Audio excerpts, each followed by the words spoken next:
ಪುತ್ತೂರಿನಲ್ಲಿ auto LPG ಸರಿಯಾಗಿ ಸಿಗ್ತಾ ಇಲ್ಲ. ಆಟೋ LPGಗೆ ಸುಮಾರು 28-30 ರೂಪಾಯಿ ಪರ್ ಕೆಜಿಗೆ ಜಾಸ್ತಿ ಮಾಡ್ತಾರೆ ಅಂತ ಇವಾಗ ಸುಮಾರು 150-200 ಜನ ಆಟೋ ಚಾಲಕರು ನನ್ನ ಹತ್ರ ಬಂದಿದ್ದಾರೆ. ನಾನು ನೋಡಿ, ಈ ಗ್ಯಾಸ್ ವಿಚಾರ ಅದು ಕೇಂದ್ರ ಸರ್ಕಾರದ ಅಧೀನದಲ್ಲಿ ಇರುವಂಥದ್ದು. ಈ ಆಟೋ ಚಾಲಕರ LPG ಏನಿದೆ ಅದು ಕೂಡ ಕೇಂದ್ರದಿಂದ ಅವರು ಸಪ್ಲೈ ಪ್ರೈವೇಟ್ ಗ್ಯಾಸ್ನವರು ಪರ್ಚೇಸ್ ಮಾಡಿ ಆನಂತರ ಅವರು ಡಿಸ್ಟ್ರಿಬ್ಯೂಷನ್ ಮಾಡ್ತಾರೆ. ಇದರ ಪ್ರೈಸ್ ಕಂಟ್ರೋಲು ಸರ್ಕಾರದ ಹೊಣೆ ಅಲ್ಲ, ಸರ್ಕಾರದ ಮೇಲಿಲ್ಲ. ಅವರಿಗೆ ಲೈಸೆನ್ಸ್ ಕೊಡುವಂಥದ್ದು, ಅವರನ್ನು ಮಾನಿಟರ್ ಮಾಡುವಂಥದ್ದು, ಕಾನೂನಾತ್ಮಕವಾಗಿ ಅವರು ನಡೆಸುವಂಥದ್ದನ್ನು ಮಾತ್ರ ರಾಜ್ಯ ಸರ್ಕಾರ ನೋಡ್ತದೆ. ಅವರು ಬೇರೆ ಬೇರೆ ಪ್ರೈವೇಟ್ ಕಡೆಯಿಂದ ಪರ್ಚೇಸ್ ಮಾಡಿ ಅದನ್ನು ಡಿಸ್ಟ್ರಿಬ್ಯೂಷನ್ ಮಾಡುವಂಥ ಕೆಲಸವನ್ನು ಮಾಡ್ತಾರೆ. ಆದರೆ ನೀವು ಮನವಿಗೆ ಇವತ್ತು ಸ್ಪಂದಿಸಿ ಈಗಲೇ AC ಅವ್ರ ಹತ್ರ ಮಾತಾಡಿದ್ದೀನಿ, ತಹಸೀಲ್ದಾರ್ ಹತ್ರ ಮಾತಾಡಿದ್ದೀನಿ. ಕೂಡಲೇ ಆ LPG ಸ್ಟೇಷನ್ಗೆ ಹೋಗಿ ಅಲ್ಲಿ ಡೀಟೇಲ್ಸನ್ನು ತಗೋಬೇಕು. ಆನಂತರ ಇವತ್ತು ಸಾಯಂಕಾಲದ ಒಳಗೆ ಆ ಎಲ್ಲ LPG ಸ್ಟೇಷನ್ನವರನ್ನು ಕರೆದು ಮೀಟಿಂಗ್ ಮಾಡಿ ಒಂದು ದರದ ಬಗ್ಗೆ ಚರ್ಚೆ ಮಾಡಿ ಅದಕ್ಕೆ ಏನು ಪರಿಹಾರ ಕೊಡಬೇಕಾ ಅದನ್ನು ಕೊಡಿಸುವಂಥ ಕೆಲಸವನ್ನು ಮಾಡ್ತೇವೆ. ಗ್ಯಾಸಿನ ಬಗ್ಗೆ ನೀವು ಹೇಳಬೇಕಿದ್ರೆ ಈಗ LPG ಗ್ಯಾಸ್ ಅಡಿಗೆ ಅನಿಲ ಕೂಡ ತುಂಬ ತೊಂದರೆ ಆಗ್ತಾ ಇದೆ. ಎಲ್ಲಿಯೂ ಕೂಡ 45 ದಿವಸಕ್ಕೆ ಮೊದಲು LPG ಸಿಗ್ತಾ ಇಲ್ಲ. ಆನಂತರ ಕಮರ್ಷಿಯಲ್ ಸಿಲಿಂಡರ್ ಇವತ್ತು ಹೋಟೆಲಿನವರು, ಕ್ಯಾಟ್ರಿಂಗ್ ಮಾಡೋರು, ಹಾಸ್ಟೆಲಲ್ಲಿರುವಂಥ ಮಕ್ಕಳು, ಆನಂತರ ಪ್ರೈವೇಟ್ ಶಾಲೆಯ ಮೆಡಿಕಲ್ ಕಾಲೇಜ್, ಇಂಜಿನಿಯರಿಂಗ್ ಕಾಲೇಜಿನ ಸ್ಟೂಡೆಂಟ್ಸು ಗಂಭೀರ ಪರಿಸ್ಥಿತಿಯನ್ನು ಎದುರಿಸ್ತಾ ಇದ್ದಾರೆ. ನಮ್ಮ ಕೇಂದ್ರ ಸರ್ಕಾರದ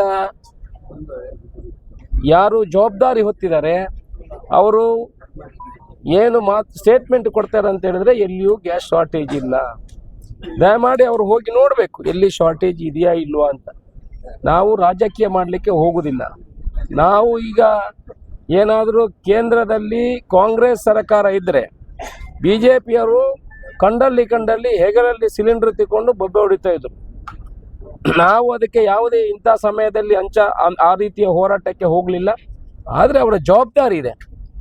ಒಂದು ದಿವಸಕ್ಕೆ ಬೇರೆ ದೇಶಗಳಲ್ಲಿ ಯುದ್ಧ ಆದರೆ 2 ದಿವಸದಲ್ಲೇ ಗ್ಯಾಸ್ ಶಾರ್ಟೇಜ್ ಆಗ್ತದೆ ಅಂತ ಹೇಳಿದ್ರೆ ನಾಳೆನೂ ಭಾರತ ದೇಶ ಯುದ್ಧವನ್ನು ಎದುರಿಸಬೇಕಾದ ಪರಿಸ್ಥಿತಿ ಬಂದರೆ ನಮ್ಮ ಪರಿಸ್ಥಿತಿ ಹೇಗೆ ಆಗ್ಬೋದು? ಇದು ಕ್ವಶನ್. ನಾವು ಅಷ್ಟು ಜೋರಿದ್ದೇವೆ, ಅಷ್ಟು ಸ್ಟ್ರಾಂಗ್ ಇದ್ದೇವೆ, ನಾವು ಬೇರೆಲ್ಲ ಇದ್ದೇವೆ ಅಂತೇಳಿ ಇವರು ಹೇಳ್ತಾರಲ್ಲ. ನಾನು ರಾಜ್ಯಕ್ಕೆ ಮಾತಾಡೋದಿಲ್ಲ. ಭಾರತ ಬಲಿಷ್ಠವಾಗಿದೆ ಅಂತ ಹೇಳ್ತಾರಲ್ಲ, ಅಲ್ಲಿ ಯುದ್ಧ ಆಗಿದ್ದಿರಲಿ, ಇಲ್ಲಿ ಗ್ಯಾಸ್ ಬರ ಇಲ್ಲಿ ಹಾಗಾದರೆ ನಮ್ಮ ಹತ್ರ ತರುವಂಥ ಶಕ್ತಿ ಇಲ್ವ? ನಾವು ಅರೇಂಜ್ಮೆಂಟ್ ಮಾಡಬೇಕು. ಅದಕ್ಕೆ ಬೇಕಾಗುವಂಥದ್ದು ಮೆಡಿಸಿನ್ ಇಲ್ಲದೆ ಮೆಡಿಸಿನ್ ತರಬೇಕು, ಗ್ಯಾಸ್ ಇಲ್ಲದ್ರೆ ಗ್ಯಾಸ್ ತರಬೇಕು. ಈಗ ನಾವು ಡಾಮರ್ ವಿಟಮಿನ್ ರೋಡ್ ಮಾಡಲಿಕ್ಕೆ ಡಾಮರ್ ಇಲ್ಲ, ಎಲ್ಲಿಯೂ ಕೂಡ ಡಬಲ್ ರೇಟ್ ಆಗಿದೆ. ಇದನ್ನೆಲ್ಲ ವ್ಯವಸ್ಥೆ ಮಾಡುವಂಥ ಕೆಲಸಗಳು ನಾವು ಬಲಿಷ್ಠವಾಗಿದೆ ಅಂತ ದುಡ್ಡು ಕೊಟ್ಟಬೇಕು, ತರಬೇಕು. ಅದು ಕೆಲಸ ಅಲ್ವಾ, ನಮ್ಮದು ಜವಾಬ್ದಾರಿ ಅಲ್ವಾ? ಅದನ್ನು ಮಾಡುವಂಥ ಕೆಲಸವನ್ನು ಕೇಂದ್ರ ಸರ್ಕಾರ ಮಾಡಬೇಕು ಅಂತ ನಾನು ಒತ್ತಾಯ ಮಾಡ್ತೀನಿ. ನಮ್ಮ ಲೋಕಲ್ ಕೆಲವರು ಹಿಂದಿನ ಜನಪ್ರತಿನಿಧಿಗಳು ಎಲ್ಲ ಹೇಳ್ತಾ ಇದ್ರು, ಬೇಕಾದಷ್ಟು ಗ್ಯಾಸು ಎಲ್ಲ ಈ ಕಡೆ ಇದೆ, ಕೊಡಿಸಿಯಪ್ಪ. ನಾನು ನಿಮ್ಮ ಹತ್ರ ಹೇಳಿದ್ದು ಬಂದು ಕೊಡಿಸಿ. ಅವತ್ತು ಹೇಳಿದ್ರಲ್ಲ ಮಾಧ್ಯಮದ ಎದುರುಗಡೆ, ಈಗ ಬಂದು ಕೊಡಿಸಿ ಅಲ್ಲ, ಎಲ್ಲಿ ಸಿಗ್ತದೆ ಅಂತ ಹೇಳಿ. ಈ ಥರ ಆಟೋ ಚಾಲಕರು ಅವ್ರು ಕಷ್ಟ ಬಂದು ಕೆಲಸ ಮಾಡೋರು 10 ರೂಪಾಯಿ ಜಾಸ್ತಿ ತಗೊಂಡ್ರೆ ಜನ ಅವರನ್ನು ಪ್ರಶ್ನೆ ಮಾಡುವಂಥ ಕೆಲಸಗಳು ಆಗ್ತದೆ. ಅದಕ್ಕೆ ನಾವು ಕೂಡ ಈಗ ಇಲ್ಲಿ ತಾಲೂಕು ಮಟ್ಟದಲ್ಲಿ ಏನು ಕ್ರಮವನ್ನು ತಗೊಳ್ಬೇಕು ಅದನ್ನು ತಗೊಳ್ಳುವಂಥ ಕೆಲಸವನ್ನು ಮಾಡ್ತೇವೆ. ಅವರಿಗೆ ಒಂದು ದರವನ್ನು ನಿಗದಿ ಮಾಡುವಂಥ ಕೆಲಸವನ್ನು ಮಾಡಿ ಇವರಿಗೆ ನ್ಯಾಯ ಕೊಡಿಸುವಂಥ ಕೆಲಸವನ್ನು ಇವತ್ತು ಸಾಯಂಕಾಲದ ಒಳಗೆ ಮಾಡ್ತೇವೆ.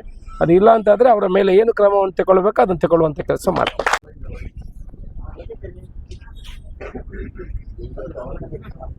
ದರ ಹೆಚ್ಚಳ ಮಾಡಿ ಈ ಏಕರೂಪದ ಒಂದು ಗ್ಯಾಸ್ನಲ್ಲಿ ದರ ಬರದಿದ್ದರೆ ನಾವು ಎಲ್ಲ ರಿಕ್ಷಾ ಚಾಲಕರ ಒಂದು ಅಭಿಪ್ರಾಯ ಏನು ಅಂತ ಹೇಳಿದರೆ ಸ್ವಯಂ ಪ್ರೇರಿತ ನಾವು ಒಂದು ಬಂದ್ ಮಾಡ್ತೇವೆ ಅಂತ ಹೇಳುವಂಥದ್ದು. ಬುಧವಾರ ದಿವಸ ಬಂದ್ ಮಾಡ್ತೇವೆ ಅಂತ ಹೇಳಿ.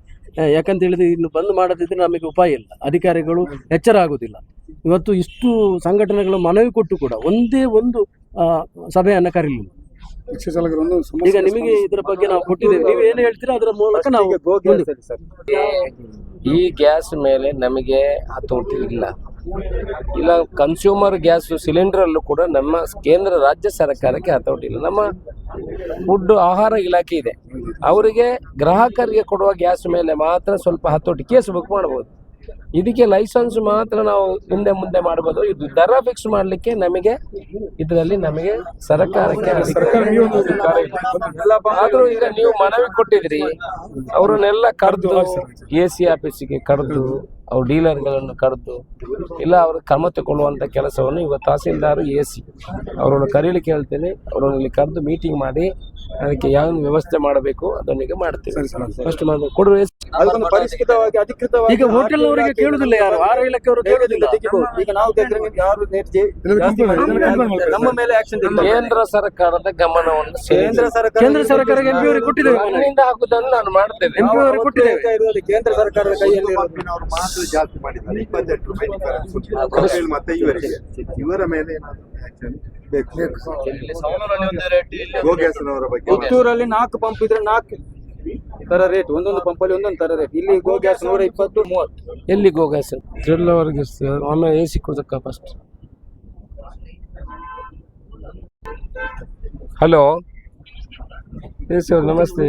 ಈಗ ಈ ಆಟೋ LPG ಬಗ್ಗೆ ನನ್ನ ಆಫೀಸಿಗೆ ಒಂದು 100-150 ಜನ ಆಟೋ ಡ್ರೈವರ್ಸ್ ಬಂದಿದ್ದಾರೆ. ಅವರಲ್ಲಿ ದೇವಸ್ಥಾನದ ಎದುರುಗಡೆ gas LPG petrol pump gas station ಹತ್ರ ಸ್ಟ್ರೈಕ್ ಮಾಡ್ತಾ ಇದ್ರು ಗೋ ಗ್ಯಾಸ್ ಇದರಲ್ಲಿ. ಸೊ ಅವರು ಆನಂತರ ಅಲ್ಲಿ ಪೊಲೀಸ್ನವರು ಅವರು ಇಲ್ಲಿ ಕರ್ಕೊಂಡು ಬಂದಿದ್ದಾರೆ ನನ್ನ ಹತ್ರ. ಈಗ ಅವರು ಏನು ಹೇಳೋದು, ಅವರು ಒಬ್ಬೊಬ್ಬರು 28-30 ರೂಪಾಯಿ ಜಾಸ್ತಿ ಮಾಡಿದ್ದಾರೆ ಒಂದೊಂದು ಕಡೆ. ಅದಕ್ಕೆ ಅವರಿಗೆ ಕಂಟ್ರೋಲ್ ಇಲ್ಲ. ನಾವು ಬೇರೆ ಗ್ರಾಹಕರ ಹತ್ರ ನಾವು ದುಡ್ಡು ಜಾಸ್ತಿ ಮಾಡೋಕ್ಕಾಗಲ್ಲ, ಬಟ್ ಆ ಥರ ಜಾಸ್ತಿ ಮಾಡಿದರೆ ತೊಂದರೆ ಆಗ್ತದೆ. ಅವರನ್ನೊಂದು ಕರೆದು ಅವರಿಗೆ ಎಚ್ಚರಿಕೆ ಕೊಟ್ಟು ಒಂದು ಏನು ರೇಟ್ ಇದೆ ಆ್ಯಕ್ಚುಯಲ್ ರೇಟಲ್ಲಿ ಕೊಡಿಸ್ಬೇಕು ಅಂತ ಅವ್ರು ಹೇಳ್ತಾರೆ.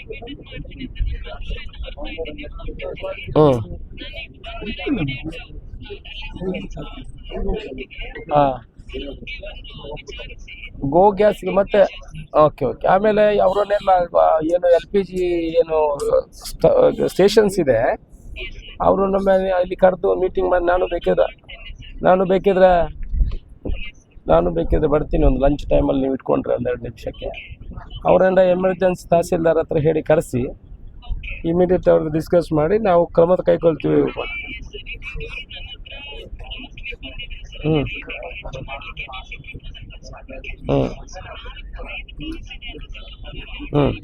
ಹೌದು. ಹಾಂ ಹಾಂ ಹಾಂ ಹಾಂ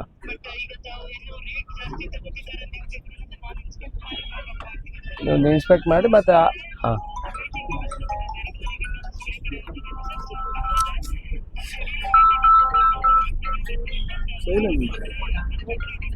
ಆಗ್ಬೋದು.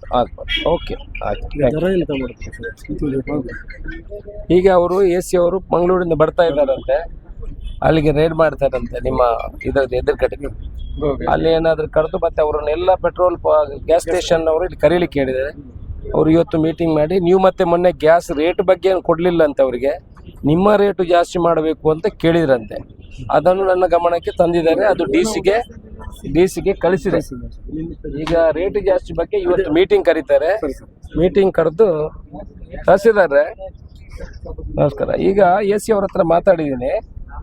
ಆ LPG ಸ್ಟೇಷನ್ಸ್ ಏನು ಪೆಟ್ರೋಲ್ ಪಂಪ್ಸ್ ಗ್ಯಾಸ್ ಸ್ಟೇಷನ್ ಇದೆ ಅಲ್ವಾ, ಅಲ್ಲೆಲ್ಲ ಸಿಕ್ಕಾಪಟ್ಟೆ ಚಾರ್ಜ್ ಮಾಡ್ತಾ ಇದ್ದಾರಂತೆ. ಈಗ ಅವರು AC ಅವರು ಅಲ್ಲಿ ಸ್ಟೇಷನ್ ಎದುರುಗಡೆ ಇರುವಂಥ LPG ಗೋ ಗ್ಯಾಸ್ಗೆ ಹೋಗ್ತೇನೆ ಅಂತ ಹೇಳಿದ್ದಾರೆ. ಮತ್ತು ಒಂದು ಮೀಟಿಂಗ್ ಕರೆದು ಇವತ್ತು ಅವರಿಗೆ ಅದು ಯಾವ ರೀತಿ ಒಂದೇ ಥರ ರೇಟ್ ಫಿಕ್ಸ್ ಮಾಡಬೇಕು, ಆ ಥರ ಏಕಾಏಕಿ ಜಾಸ್ತಿ ಮಾಡಬಾರ್ದಂತ ಅವ್ರಿಗೊಂದು ಎಮರ್ಜೆನ್ಸಿ ಮೀಟಿಂಗ್ ಕರೆದು ಒಂದು ಇದು ತಗೊಳ್ಳಿ ಅವರಿಗೆ. ಇವ್ರಿಗೆ AC ಅವ್ರ ಹತ್ರ ಹೇಳಿದ್ದೀನಿ ಕೂಡಲೇ. ಹಾಂ